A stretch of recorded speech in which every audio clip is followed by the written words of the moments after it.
We have a well-publicised housing affordability crisis in this country, now extending beyond the home ownership hurdle into the rental arena. And for years we've been hearing that supply is the answer. However, we know that it's really not that simple. Land in our established urban areas is finite, and even if all the available land was suddenly rezoned and all the local and state government red tape was cut, we'll still face supply constraints and developers will still choose their most advantageous times to build and release stock. And then we add in population growth. We're on the cusp of an increased intake in skilled migrants, but where will they live? If we hope to decentralise populations from our main cities, or even within a sprawling city like Sydney or Melbourne, there's a chicken and egg dilemma of jobs versus accommodation. How can policymakers anticipate where future housing will be needed? Welcome to The Elephant in the Room. This is the podcast where we love to talk about the big things in property that never usually get talked about. I'm Veronica Morgan, real estate agent, buyer's agent, co-host of Foxtel's Location Australia, and author of Auction Ready. And I'm Chris Bates, mortgage broker. Before we get started, I need to let you know that nothing we say on here can be taken as personal advice. We always recommend you engage the services of a professional. Don't forget that you can access the transcript for this episode on the website, as well as download our free full or forecaster report, Which Experts Can You Trust to Get It Right? theelephantintheroom.com.au. Today we're joined by Professor Chris Leishman, a housing economist and one of Australia's leading housing researchers. He's also a non-executive director of Housing Choices Australia, a not-for-profit community housing provider active in South Australia, West Australia,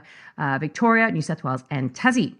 Now, Chris is best known for his work on modelling housing supply and housing need in Australia and back in the UK. He works extensively with government at national, state and local levels and is the author of many recent research reports that have studied the impact of COVID-19 on the housing system and the economy, as well as a major study about to be published on links between population change, migration and economic productivity. So we think he's well equipped to help us untangle the fact from the fiction surrounding this increasingly serious issue. Thanks so much for joining us today, Chris. We'd love your insights into this supply solution, respecting, of course, that the affordability crisis isn't just about ownership. Yeah, no, thanks very much, guys, for the invitation to join. It's a pleasure to add some thoughts and insights to this huge and complex problem. I mean, that's where I'm going to start, Chris. I always like a difficult question to kick it off. But I mean, the rental crisis, I mean, it seems quite prolific at the moment, out there. I mean, why do you think we've got this growing rental affordability crisis, not just in our cities, but in our regions as well? Why do you think it's got so bad? Yeah, I mean, I'm a housing economist, so I do a lot of work on data and so on. But, you can tell a lot about what's going on just by looking around your local suburb, look at the trends. And when the pandemic broke out, one of the first things I noticed is that, the sudden, eviction of tenants, and then a few weeks later or 6 weeks later, the appearance of shipping containers in some of the nicer suburbs in Adelaide. I imagine the same thing kind of happened in Melbourne, Sydney and elsewhere. So, No. Could you enlighten us on that? Look, I mean, I think the point I'm making is that a huge number of Australians working overseas came home during the pandemic. Oh, sorry. You're being a bit poetic in the way you're describing it. I didn't really understand. No, apologies. Sorry, keep going. So, and so what did they do? A lot of them had owned houses. They were tenanted while they were working overseas in New York, London, Dubai, wherever they were. Of course, it's pretty tricky getting home to Australia during the pandemic in the early 6 months anyway, but they did make it. Something like 500,000 Australians came home, and something like 450,000 temporary residents were sort of edged into leaving. So we saw this really interesting thing happening in the housing market where the more salubrious, the more expensive suburbs were actually doing pretty well during the pandemic. Because people working overseas quite often have quite well-paid jobs. They were moving back into their homes. And then we're seeing students and temporary residents, backpackers all leaving in huge volumes, and then leaving rental markets, city centre rental markets with huge vacancy rates. So that's what was happening in the early days of the pandemic. Essentially there's a mismatch between what was available and what people were demanding moving into.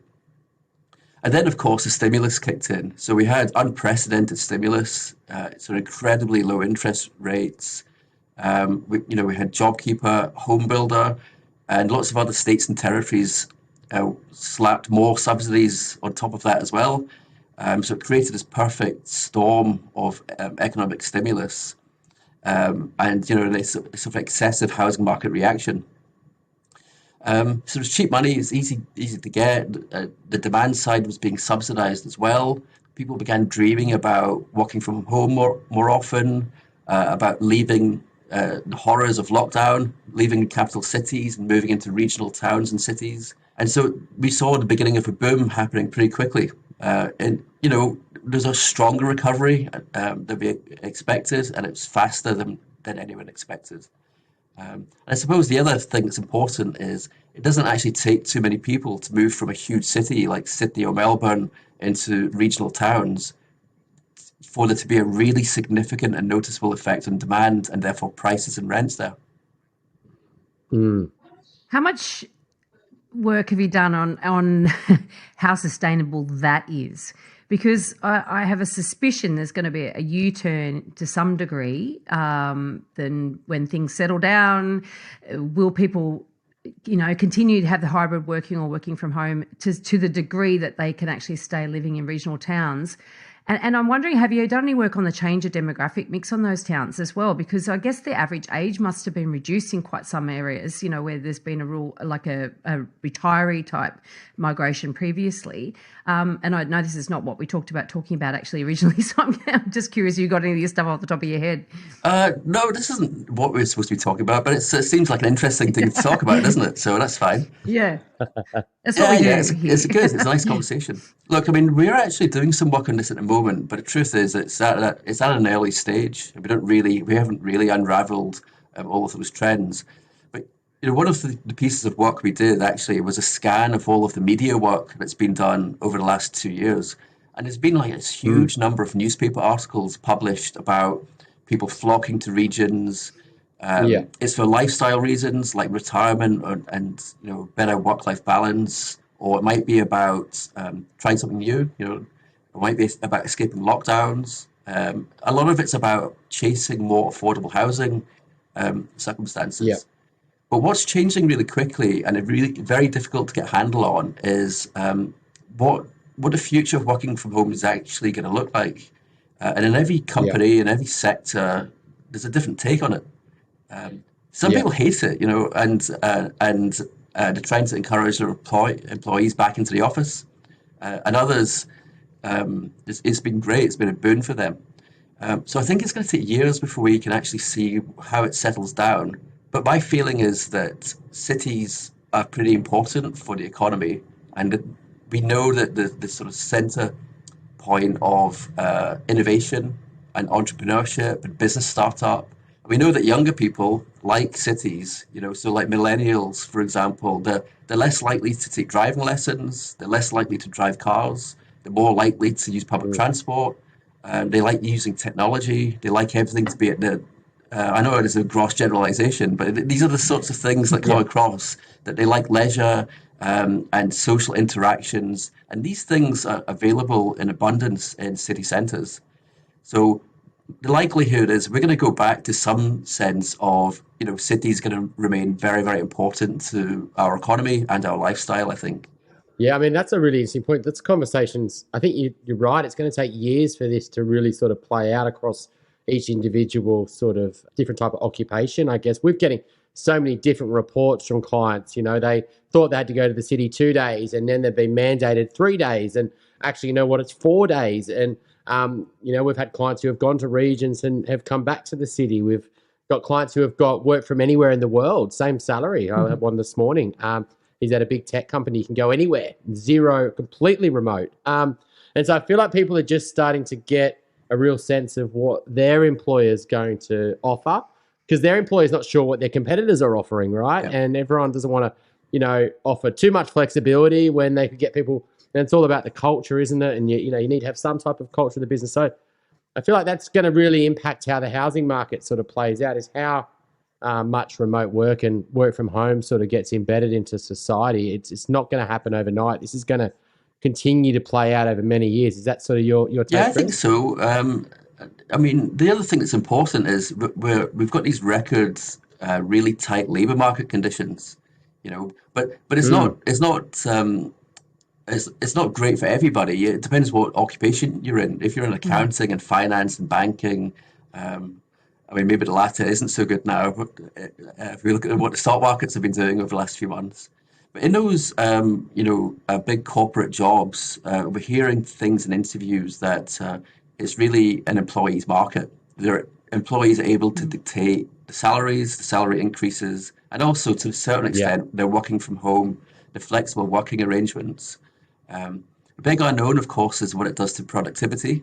Some people were very effective at working from home during the pandemic, others less so. Others, improved their gardens and hobbies and things like that. And we did a study actually which showed that people who were working from home before the pandemic had a quite a good understanding of what they'd lost when they stopped having face-to-face interactions. But it was the people actually who had no experience working from home before COVID-19 hit, thought they were just as productive as they were beforehand. They just didn't really have sight of what they'd lost to a certain extent. So it's going to play out slowly, over years in different economic sectors, and it all depends on what the economy does and what that impacts on labour market conditions as well. Because I think some employers want to go back to the old days as quickly as they can, right? Yeah.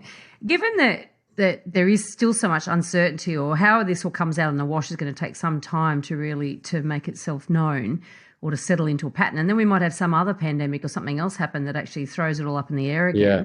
How do you go about modelling housing need? Because obviously in the past, maybe there was a few more stable factors. Your inputs might be a little bit more stable.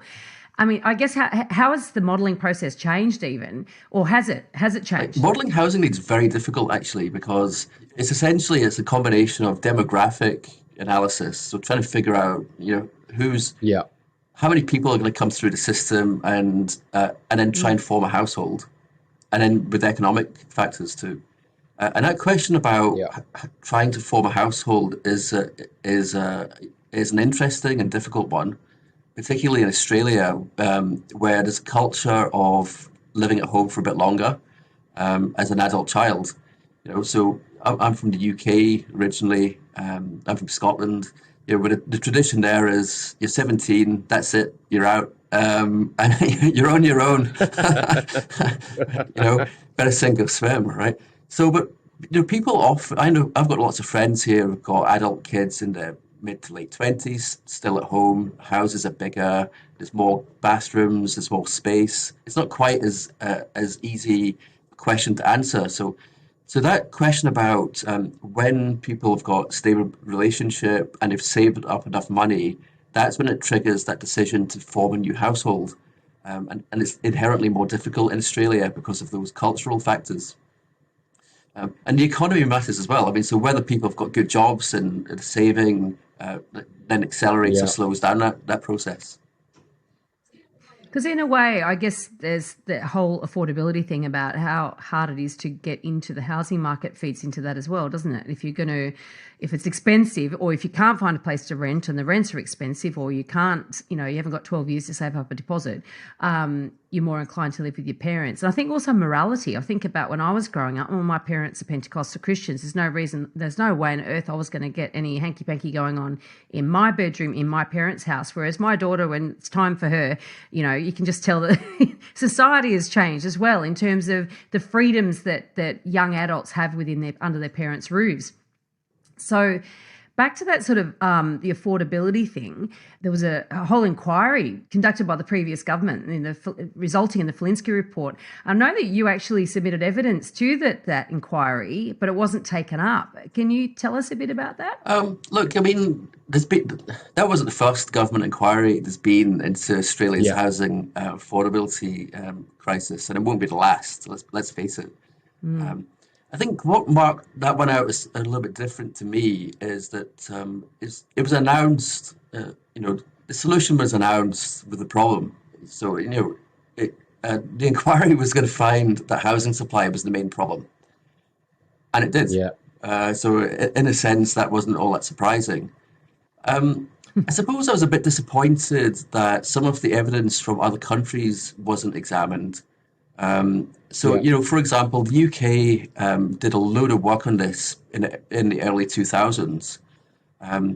So the government was getting worried about housing affordability then, and it launched a major government inquiry. The government inquiry in 2003 concluded that planning was slowing down the rate of land development, and then that was knocking on to affordability. Okay, so it's a pretty familiar argument. Yeah. But what they did actually, they significantly reformed the planning system to boost the supply of land. And what happened next is very interesting, actually, because in 2003, 4, 5, 6, actually not much happened in terms of increased activity in the house building industry. And the government began to wonder why. So I was involved in some of those small studies that looked at the behavior of developers and how they make decisions. And we started realizing then, actually, that developers have got very small profit margins. They don't make a fortune, and it's quite difficult to make the economics of a site stand up. And we're going to realize that developer will wait until there's no local competition before they develop a site. And there's a certain limitation to how quickly the market can absorb newly built housing. I reckon we see similar stuff going on in Australia. So if you think about the way apartment developers work, they don't want to start work until they've signed up 60 or 80% of sales off plan, right? So, and they need to collect those deposits. Only then will the bank lend them the money, and they're very, very timid. Unlike in the home loan sector, where banks are willing to lend people, eye-watering sums of money, they're very cautious when it comes to lending to developers. And so the idea that if you reform planning and try and speed up land supply, it will magically make prices drop is a nonsense, really. And we know this from looking at the international evidence. And frankly, why would developers do it? Why would they build so much that prices suddenly start falling for them? They wouldn't stay in business operating that way. We interviewed Cameron Murray, economist, a couple of months back, and he was saying a similar thing. And it's just, you're just ignoring the economic or the just pragmatic realities of, an open market, basically, aren't you? If you're trying to think that it's as simple as just releasing land or loosening controls. But the problem is that successive governments have kept coming out saying, well, supply's the answer, and sort of doing lots of things and making lots of stimulus available and grants, home loan grants for first home buyers, incentivising them to buy brand new property, et cetera, to sort of continue with this myth. So what is the real story then? I mean, what is, if supply, of course, supply is the answer, but that's like this utopian, it's a slightly unrealistic sort of illogical, or it's logical but illogical conclusion. What's the real answer? I think there's a few things that are important here, right? So when people say housing supply, what they really mean is new build housing supply, so newly constructed dwellings. But if you think about the way the market actually works, something like 80 or 90% of all housing supply is actually coming from the established stock, right? And people forget this. So, and that's important because we have a housing system in which when people do enter home ownership, they either want to stay in a house they've got or trade up. People very rarely trade down in the housing market. Downsize, it's very rare. So there's no sorting going on. Once you're in, you want to stay there or go get bigger. So there's no one supplying smaller units to the market. So even if population didn't grow at all, you'd still have a big problem with too many people chasing too few opportunities. But then, and don't quote me in these figures, but I think that the average or the median house in the UK sort of transacts once every 7 or 8 years. But in Australia, it's getting closer to 20. Why is that? I thought it was 6. Don't think so. I don't know, where did I get that figure It might from? be maybe in the apartment sector. I think you're right. In the housing sector, we're living in our houses longer and longer for lots of reasons. Like you say, it's To upgrade's really expensive, to take on that bigger debt. There's not any options. We'll renovate, stamp duty, selling costs, etc. Yeah, well, I think that's it. I think you've hit the nail on the head about the tax settings there, because when you've got enormous transaction costs, like stamp duty is just enormous in Australia, and it's just eye-watering, right? Yeah. So if you're paying that huge sum of money to the government, you're going to stay in the house longer. You're going to transact less frequently. And so the mismatch between what people are living in and what they actually want or need is going to be larger by definition, because they're in it for longer. Again, comparing UK and Australia, Australia has about double the amount of new build housing supply compared to the UK. It's double. It's actually the second highest country in the OECD bloc in terms of new build housing supply. Well, what's different about it, though, of course, is it historically at least had a huge rate of net overseas migration. So it kind of Australia needs that extra new build supply to mop up those extra pressures.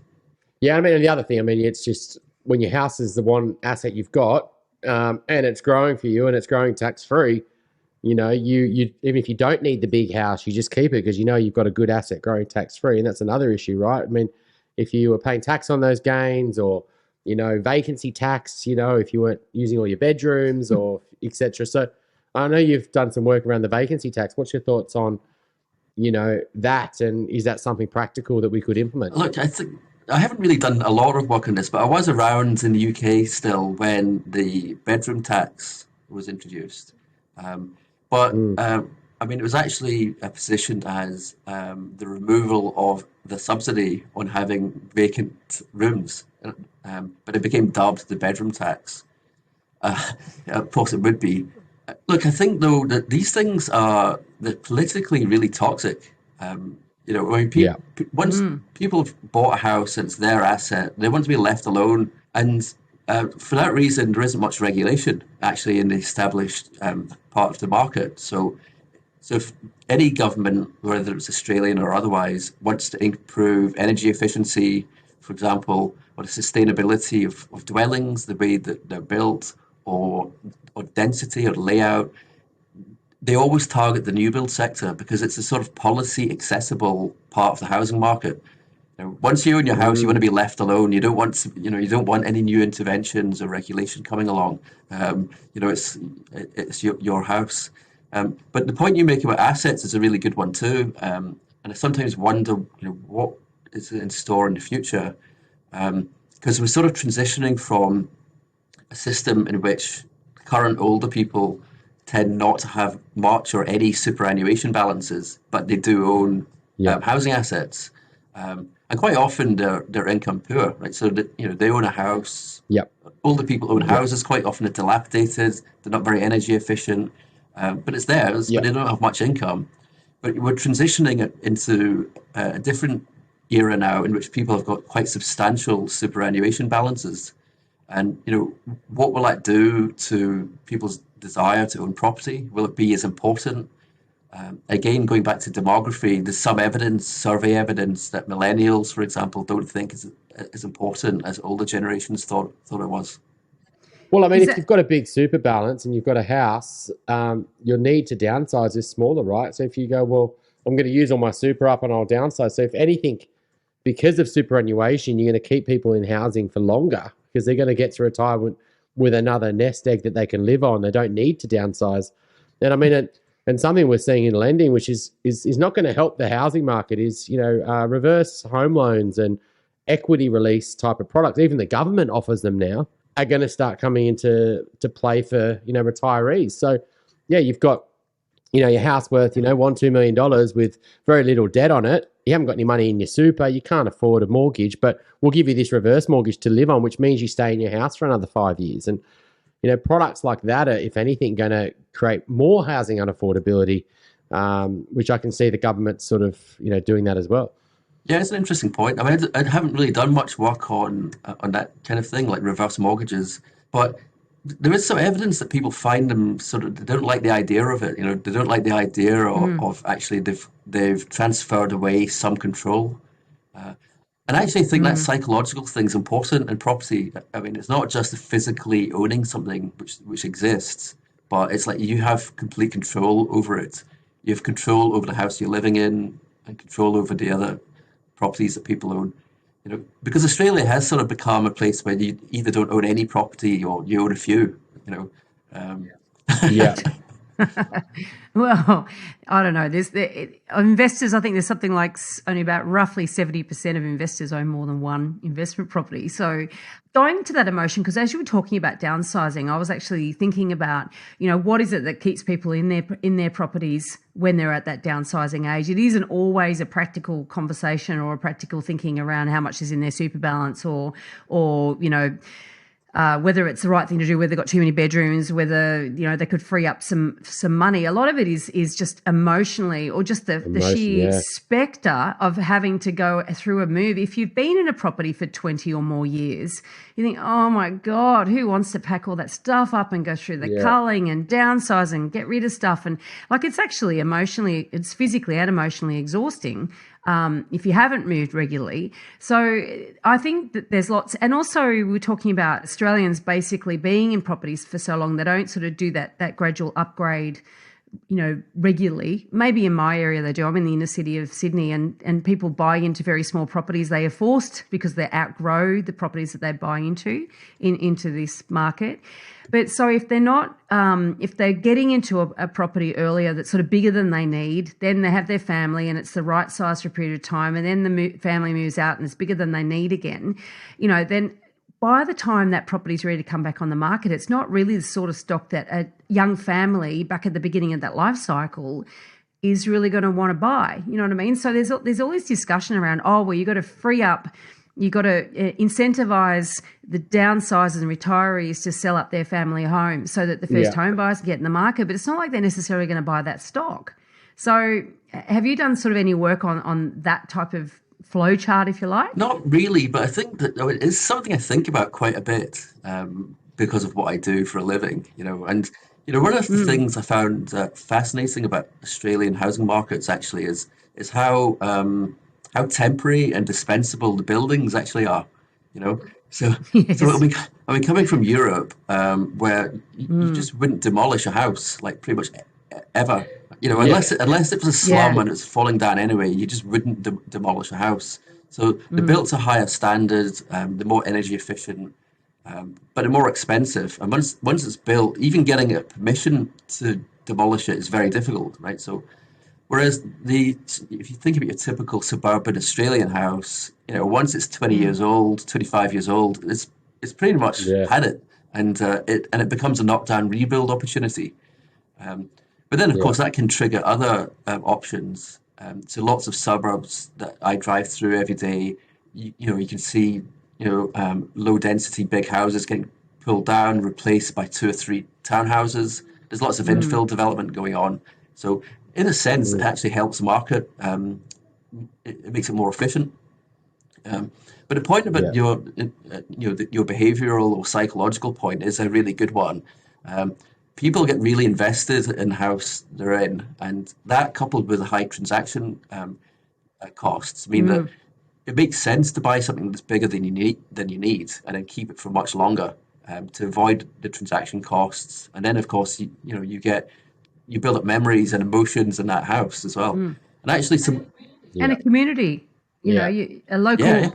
You know where your hairdresser is, and the doctor is, and the chemist is, and and the dentist, and the park, and you got friends down the park, and your dogs go down there and run together. And that stuff's really important. And and older home buyers that I've interviewed in projects also quite often make an important point, which is, yes, their dwelling is very under-occupied for most of the year, but it actually plays an important role in the wider family. So, adult children come home at Christmas time, and there's family gatherings and so on. So, okay, so it's only a few nights or a dozen nights a year, but it is actually being heavily utilized at points in the year. So they've got reasons for not wanting to downsize and move out. Yeah, I mean, we don't do much work around that sort of retiree sort of transition, but I do help out with a number of real estate agents, and they'll say, can you just talk to this client around their finance? And finance is a really difficult part of the conversation, because a lot of them, they're not working or they're part working and banks won't give them mortgages. And, it's just the logistics of having to potentially sell first and the stress of that, and then getting a deposit bond. And, then they're in the market and they've got, they've got to go to auctions and the stress of that, and then the selling of their property and prepare and the open homes. And it all just becomes too much. And the fear of actually getting a worst outcome is what drives them just to stay, right? And then they go, well, it's actually a better asset anyway. You can see the growth on it. They could have downsized it. So I think there's just so much to this conversation. The government says, oh, well, they need to put more money into super or something like that, expecting that that's going to motivate them. But it's just all the other things that stop them actually, taking action. There's an interesting, back to something you talked about earlier, Chris, around productivity, because there is a connection between housing unaffordability and economic productivity, isn't there? And it's probably not talked about enough. I know that Michelle Adair has mentioned it in some of our interviews with her. Can you explain how that works for us? If you like what you're hearing here, please share this episode with others you feel would benefit. And while you're at it, why not leave us an iTunes review? 5 stars, please. Every review helps make it easier for other people to find us and hear what our amazing guests have to say. We love hearing your questions, and we're planning more listener Q&A episodes. Please send your questions in. You can send them via the website, which is theelephantintheroom.com.au, or directly via email to questions@theelephantintheroom.com.au. Sure. So I think this is an interesting area, the links between like housing system and the economy in general. The arguments are quite difficult to explain though, so that might explain why it hasn't gained a lot of traction. But I think the policymakers are beginning to recognise that this is an important area. So we're getting more visibility now. Effectively, we know that Australian productivity is declining, right? So the output per hour worked is falling, and it has been for the last 10 to 15 years. And so some of the projects I've been involved in or led over the last few years have looked at the idea, maybe the housing system is actually part of the cause of that declining productivity. I think the easiest way to explain it is if you think about a much older established worker. In general, they have a higher salary because the productivity is higher. And so in productivity studies, wages and productivity is kind of seen as very highly correlated. If you think about younger workers, so recent university graduates, for example, so they're entering the workforce at much lower wage rates. Why? Because they're inexperienced, so the productivity is lower. But their productivity as individual workers is increasing quickly. So they're learning very quickly in the workplace. They're learning from peers and mentors and coaches. They're learning job-based learning, and so the salaries are going up very quickly. So as individual people, they are high productivity growth. If you think about the older established workers, the productivity is high, but it's not really growing anymore year to year. They kind of like me, kind of plateaued, And so then if we look at the housing system and make it completely unaffordable, so that you're living in Sydney and you need to travel 2 hours plus to get into the city centre if you're a young graduate, if that's actually displacing those people, making them have different choices, what you're doing is you're taking high productivity growth individuals, displacing them, you aggregate that up, and you end up with a poorer productivity outcome for the economy overall. That's probably the easiest way I could explain that theory. It's an interesting one. I'm sort of mulling over it. Well, I mean, I think it's but prior to COVID, and this is why I think COVID's been a good thing, right? I mean, the remote work, if it gives people the option to have a housing solution, because if you can't get a housing solution, not just in the short term to rent, which is difficult, but then also to own and potentially have a family and etc., then you're going to consider other cities. You're going to consider moving regionally, overseas, etc. So if a city doesn't give you that option, but I think COVID and remote work gives people the ability to live in those commuter cities and potentially, travel in 2 or 3 days. So it's actually a viable solution to stay within a capital city, but not have to leave to a whole other new city or country. Do you think that's that's why we should more encourage this remote work and flexible work as one of the, I guess, solutions to keep increasing productivity. Yeah, no, it's a really interesting point. And a lot of this work that we've done on productivity predates the pandemic. So so we were looking at questions such as how long do people commute before it becomes unacceptable, and they start making different choices, and it sort of impacts on productivity. So the flexible working thing, could be an antidote to some of those problems. So if people are able to live a bit more remotely but still work flexibly, and then commute in a couple of days a week, then that could be a partial solution to that. So you mentioned earlier about that potentially the overall decline in productivity over the last 10, 15 years, but possibly is as a consequence of the housing market or the way the housing market's been operating. And it's interesting because wages haven't been rising for that period of time. That's been blamed on lack of productivity.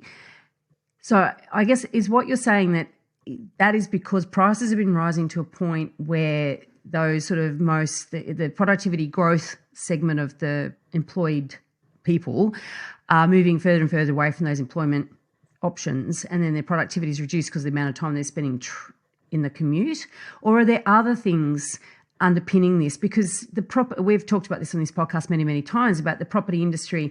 Our share market is dominated by the banks, and the banks, obviously, one of their big businesses is to sell money to people buying homes and building homes, and then you've got obviously a lot of stimulus to stimulate first home buyers to get into the property market, to buy those new properties, and investors for that matter, in the way negative gearing works, et cetera, et cetera. So a lot of this, and some economists who've had on this program have railed against that, saying it's completely inefficient for the economy as a whole to put so much emphasis and attention onto the property market. And then other economists are saying, well, it's too big to fail. It's going to get propped up at every corner because basically, we've built an entire country on this. Are those sort of aspects part of what you mean when you say that potentially that the impact on productivity because of the housing market, or potentially the housing market has contributed to the decline in productivity? Does it pull in all those sort of factors as well in your mind? I think so. There's so many different factors there, but one of them is the idea that we're displacing people because cities are very expensive, and it's not good traveling for 2 hours each way every day. Yeah, it's not good for your mental well-being, but it's also expensive. And by definition, money spent on housing costs, which are very high, can't be spent on anything else. So there's another channel into the economy. So consumer goods, consumption, general wider consumption is impacted by high housing costs. You can only spend your money once, right? So if you're spending all on high rents or high mortgage, then people are going to be skimping on other things. But equally, if they're spending on transportation costs, then it can be going on to goods and services. So there's a knock-on impact to the economy. You said that modelling where the need for housing is going to be is always difficult, obviously made more so difficult because post-lockdowns we've got this shift in population, and we don't really know where everyone's going to land permanently or for a longer term. And then you've also got the problem of developers. We're really at the mercy of whether developers choose to develop and when they choose to develop the land that they've got. We haven't talked about public housing or social housing. Really, I guess, moving forward, do we look at this idea of, well, how to predict where housing needs to be and who's responsible for actually building it? I think one of the most important things to understand about land supply and the way developers work, in my view, is the different timescales involved when we're looking at the private and public sectors. So thinking about when planning policies come in or they change, or we want to look at inclusionary zoning or mandatory zoning, for example, the government's or the politicians' time frame is usually 2, 3, 4 years. It's all going to be done in 2, 3, 4 years' time. But any sort of state-led intervention that sees an opportunity is way too late, to be honest, because the market it sees the opportunity 20, 25, 30 years in advance. And it has to. For developers to survive, they've got to be that good at spotting opportunity. So By the time the planning system comes along and says, look, here's a site, let's have an affordable housing component as part of the development agreement. A developer probably took an option on that site 25 years ago. And so they sorted out the financials involved 25 years ago. So I've done lots of work on this, mainly in the UK, but some also with Australian developers. But in the UK experience, where they have actually made affordable housing policies work quite well, part of the answer was do it well in advance. So developers can actually cope with pretty much anything, any terms of intervention and regulation, as long as they know what it is. So everyone's got a level playing field, everyone's competing equally, and they need to know way, way in advance.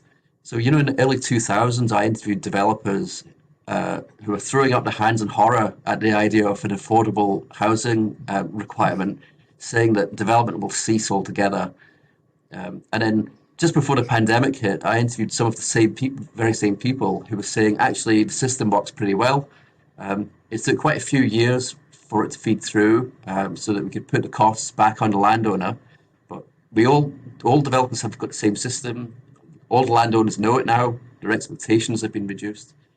So I think that's the important thing. It's the transparency and also planning it well in advance. There's no point in trying to parachute a policy in, 2 years before a site's developed. It's going to be thought through decades in advance. And that might mean actually looking at our cities now and thinking, where are people going to be living 25 years from now? And let's source out a policy framework now, rather than waiting until the last minute. I mean, you've seen a major change in governments this year. Do you think that, we're just going to see this seesaw effect where, everyone's thinking short term, right? What's going to get me through the next election, rather than what do we need in 25 years? That type of long-term thinking doesn't seem that common here. I think we're just dealing with different factions, so politicians, are notoriously myopic, but they have to be, because they're living in a sort of cutthroat environment where things can change in a week. And the Elephant Report, which was published 18 months ago, which got this conversation started, in that we concluded by saying what's needed actually is a royal commission to fix Australia's housing affordability crisis, because it's something that can't be done through politics. All of the taxation reforms are too politically toxic. Governments are working on 3-4 year horizons. Yes, thank you. We kind of need to fix this over a 25 or 30 year period. We even name a date, say 20 years from now, we're going to abolish negative gearing and capital gains tax concessions. Name the date, and then the market will slowly adjust. Nobody will lose. A similar approach was used actually in the early 1980s in the UK when mortgage interest tax relief was abolished. People then, I'm old enough to remember this, so people then thought that would be politically toxic, but because a date was named way in advance and it's phased out really slowly, no one got stung, and it took away a really unhelpful subsidy that was part of the problem. So we just don't have visionaries in our government. I mean, we haven't had vision. I don't think we've had visionaries in this country for decades, really. The last time we had any major reform was the 80s, wasn't it, with Hawke and Keating, and even Fraser did some stuff with migrants and all the rest of it. But we really haven't had a lot of that future thinking. And interestingly enough, I mean, there was the Festival of Dangerous Ideas here in Sydney last weekend, and I didn't go to this talk, but I wish I had. Jackie Lambie gave a talk, and she was putting it out there that basically we should just, throw out all the major parties and vote for your for your Teal-esque independent or Lambie-esque independent, because the political, well, as I said, I wasn't at the talk and I read the article in the Herald afterwards, but the idea being that having to follow party politics is not resulting in anything. So I mean, I'm not sure that would necessarily result in anything either, but I mean, obviously our system's a bit broken when we're not actually properly planning for the future. And I hazard too that rental crisis that we're having at the moment, you talked about, I guess COVID really setting it off, but I think it had been the foundations for it happening had been set in place even before then, in terms of how the investors were disincentivized to get involved in the property market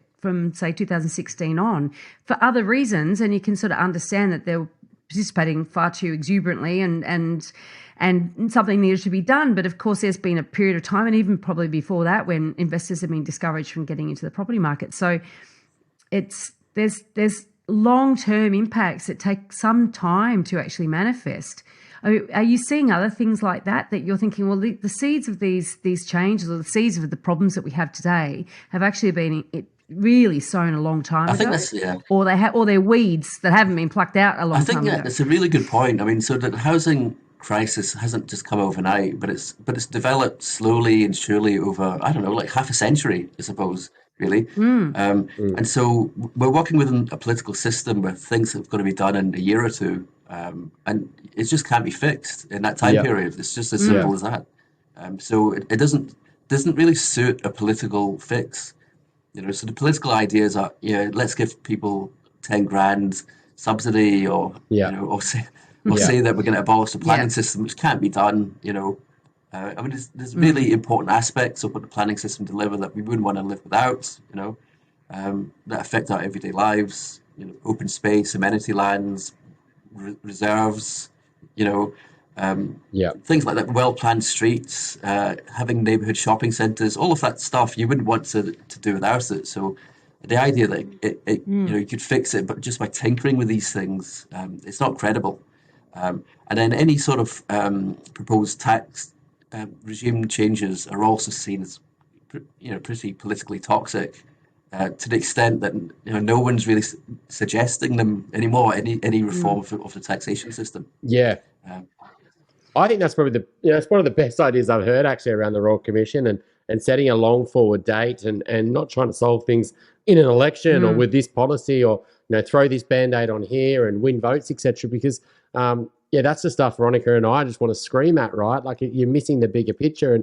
But I think if you do want to change, tax on home ownership, for example, that could slow down a lot of growth in the property market, encourage a lot of speculation, but you're not going to do it overnight. But if you said, look, from 2030 onwards, you are going to have to pay tax on, growth in your home, or, in the pension tests, your home's going to be counted. There's all these big changes that potentially could, create a fairer system, but, you're not going to win votes, in the short term. But if a Royal Commission highlighted that, I mean, what's your thoughts on this sort of short snapping increases in interest rates, the debt servicing costs, the interest, their mortgage repayments is going to go up dramatically across our whole housing system. I mean, how do you think that's going to impact into our productivity and then ultimately our economy? I mean, do you think this is quite sustainable to keep high rates at for the next 2 or 3 years? When do have you done much work around sort of looking at what the RBA rates and holding them, how sustainable it is to hold them at, 3-4%? Oh, it's a great question, a really interesting one. This is a sort of perennial problem, and different central banks all around the world have got different stances, but no one's really figured out what the perfect solution is about how seriously do you take what's going on in the housing market when you're governing your monetary policy. All right, so I think, but the RBA is in a bit of a lowly position because, the Bank for International Settlements, the IMF, the OECD, the Bank of England, the Bank of Canada, they're all on record very recently as saying that they're concerned about what's going on in the housing system, that the volatility of the housing market is actually an economic and a financial risk, and it should be taken more seriously by central bank decision making. I mean, the RBA is sticking to its guns. I mean, it doesn't have a remit to look at what's going on in the housing system, control house prices, and it's not doing it. And, but it works both ways. So when the market was booming, but the economy was still sluggish 18 months ago, the RBA wasn't motivated to do anything about interest rates to control the housing market boom, right? So, but equally now, they're not motivated to do anything about interest rates to take away the risk of creating repossessions or negative equity. And I do remember very clearly 12 months ago looking at housing market commentary on a daily basis and thinking, this is turning into a disaster. There's all these people chasing properties. They're paying hundreds of thousands of dollars more than they're actually worth, more than they're valued at. There's this frenzy of activity. they're locking themselves into incredibly low interest rates, which will only last a couple of years. It's going to end in tears. So I hope it doesn't happen, but I do worry a lot about the recent entrance to the market and what the future holds in store for them. I think though, and I agree with you, but in the whole scheme of things, if you've got 10 million properties in this country, that might apply to perhaps 10% of that. So in terms of its overall impact, the thing that sort of occurred to me this morning, and maybe it's a really silly question, and maybe you can or can't answer it, but the RBA controls the interest rates, and it's supposed they don't have a mandate for the property market, so it's not in their, they're not particularly interested, or that's not what they're worried about. So interest rates are supposed to slow the economy down or slow inflation or lower inflation. But if roughly 20% of the total value of property in this country is mortgage, so that's 80% of the value of the properties in this country is unencumbered, then it's only a really small percentage of Australians that are bearing the brunt of having the imposition of trying to lower inflation. Or am I missing something? I don't know. It's like I've thought a lot about that very same question recently, because there's a lot of discussion in like the financial news about this, which almost seems to suggest that the purpose of having higher interest rates is to take money away from mortgage holders to control inflation. But actually, that's not the target at all. The idea is to lower the money supply generally in the economy, and so that wider, and that means non-housing consumption. So that non-housing consumption starts falling back, and begins to rein back inflation. So homeowners are not the target. They're actually the sort of innocent bystanders. But yet, in terms of, it's a big stick, and that's going to be the segment of the market, or the spending market, that's going to be most impacted. Absolutely, right? And because there is a very large proportion of homeowners in Australia who do not have any outstanding mortgage commitments, so of course they're completely unaffected by those interest rates, and I suppose it does disproportionately put the pain onto those recent entrants who have got very substantial mortgages and borrowed at very low interest rate levels. Yeah, and I mean, you're right. Like short-term credit, you're still going to take out a car loan. You're still going to take out a personal loan. You can still get credit cards really easily, right? So higher interest rates isn't probably going to slow down that consumer demand. If there is a bit of a tougher times with it, it's not easy to, low unemployment, so you can get all those loans pretty easily, right? Yeah. And banks are pretty free lending on all that. They're all trying to grow that credit card debt and consumer debt. Yeah. So. And if anything, people who've got low mortgages are getting more money on their money in term deposits, etc., and their cash in there. So, do you think that maybe higher interest rates isn't going to slow down the inflation problem as much as they'd like? Or what's your sort of thoughts? Look, so I'm not a macroeconomist, so I'm not really qualified to answer that directly. But I do think that what's interesting is that the kind of inflation that we're seeing is different in different countries, right? So, for example, in Europe, inflation seems to be principally driven by food and energy prices. Of course, the energy situation's linked to what's going on in Ukraine at the moment. I think only in really the US is there really strong evidence that consumer spending completely went out of control during the pandemic recovery period. I mean, so we saw really strange things happening, like the price of second-hand cars was higher than the price of new cars. So the same model. So a 1-year-old model would be more expensive than a brand new one. Why? Is that because they're actually paying for immediate access to something?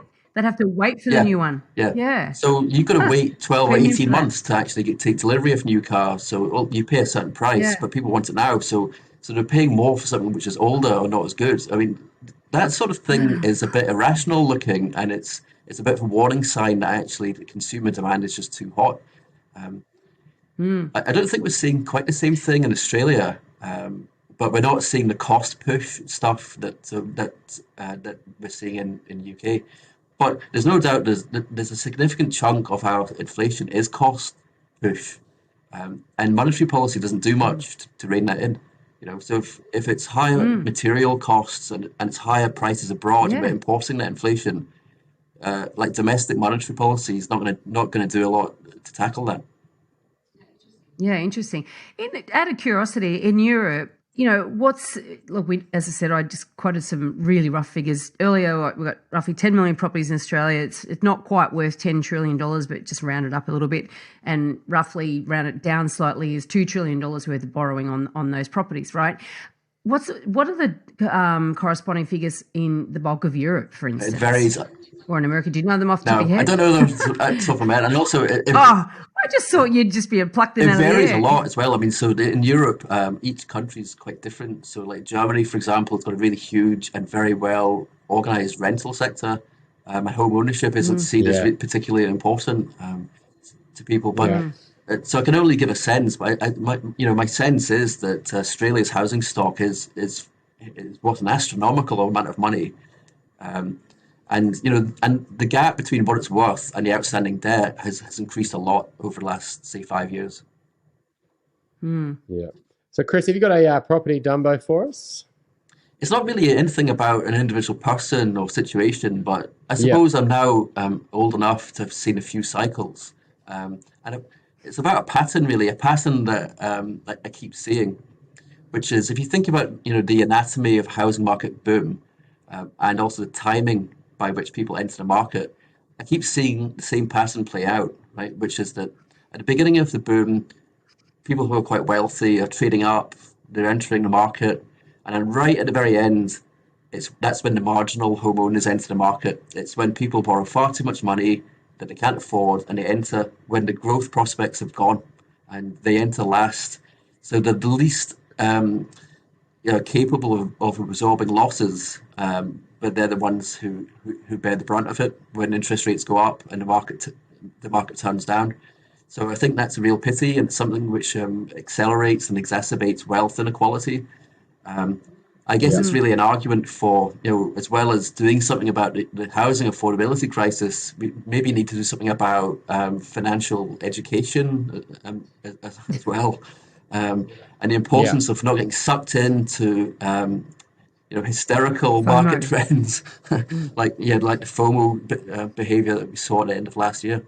Yeah, I mean that's very lots of evidence around that with shares and people taking out margin loans, and after the market goes up a certain percentage, then a lot of the smaller money comes into the market, and then the market crashes, and then the wealthy come and buy up when market's depressed, and it just creates this greater inequality. And it's very easy to track that stuff in the stock market. But I absolutely agree. It's the FOMO of just getting in. If you miss out now, you're never going to buy something. And the parents perpetuate that. Grandparents perpetuate that.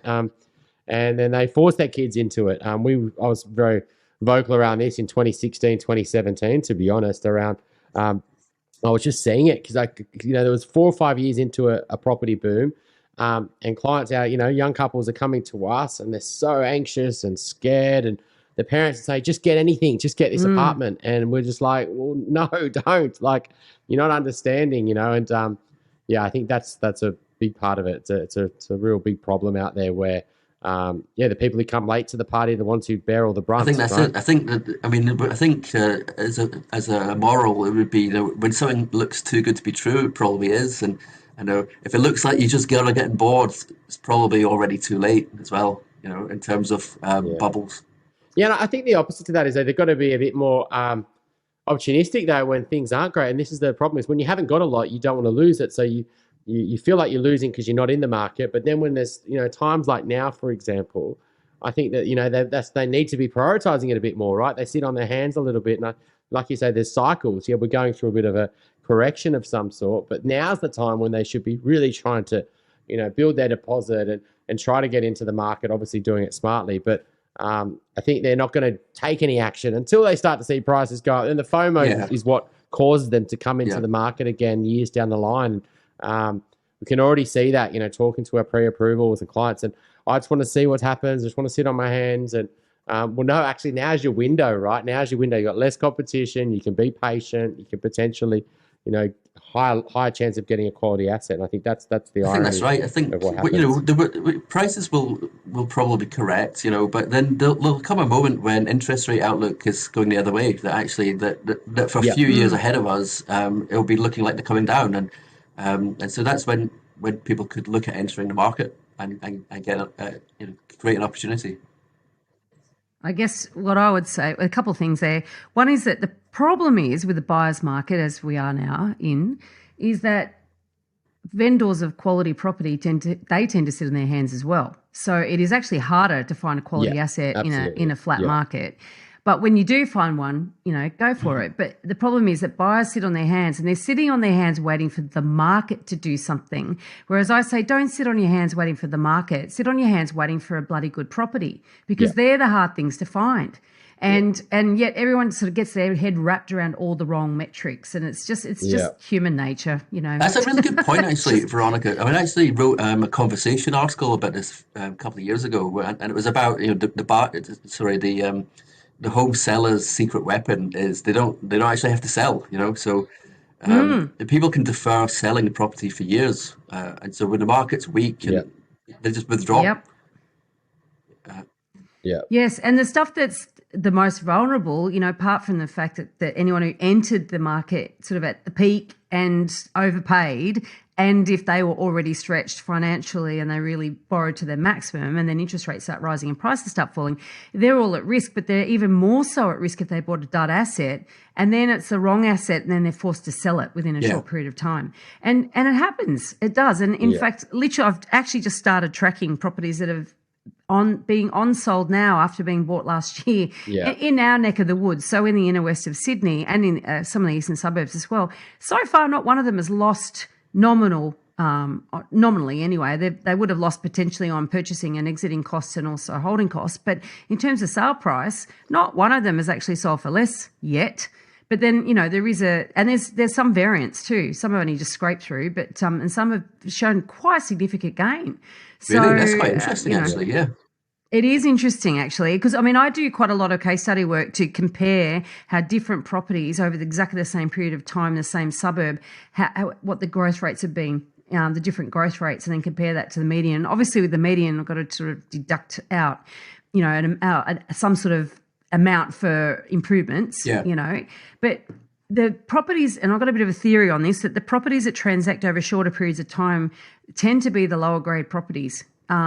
And the ones that actually are held longer tend to be the better properties. Yeah. So I'm sort of working on the theory, but so far it's playing out that way. That's interesting. There is so I've done a bit of work on like repeat sales modeling, which is a method that you can use to create market indexes. But there's a lot of literature there, mainly US stuff actually, which does back up your theory that the short hold properties tend to be lemons. They fail to meet the buyer's expectation. That's why they're coming back onto the market. And the reason that's important for modeling is because it distorts the analysis. So you've got to be able to find them and take them out. Yes. Yeah. And this is a problem. They're actually drawing down median prices as well. So you've got things increasing median, such as, your renovations, and you've got these rapid transactions of crap properties and the disproportionate amount of crap properties are being sold versus good properties, and that sort of throws everything out too. Well, there's all that stuff that's going on late last year. There were stories on the ABC about this too. People were buying anything without even having an inspection done because they were in such a panic for that FOMO thing. Yeah. Well, there's this false belief in this country that property always goes up. And you see these aggregated graphs that show that it always goes up. And it's like, I can't lose. Well, actually, yes, you can. Yeah. I shouldn't laugh, but you can. Yes. Awesome. Thanks so much for the chat today, Chris. There was plenty of good insights there. And I think the Royal Commission idea is bang on, to be honest. I think we need to be focused on the long term, not trying to get these short-term fixes. So I appreciate you coming on today. If you're looking to buy your dream home or an investment property in Sydney's inner west, eastern suburbs or North Shore, my team and I can help you buy without regrets. Reach out via my website, gooddeeds.com.au. If you're looking to buy your first home, thinking of upgrading into a new one, or purchasing an investment property anywhere in Australia, my team love to carefully guide you on this journey. And most importantly, get the finance right. Reach out via our website, wealthful.com.au. Thanks for joining us. We'd love to see you again. And remember, don't be a Dumbo.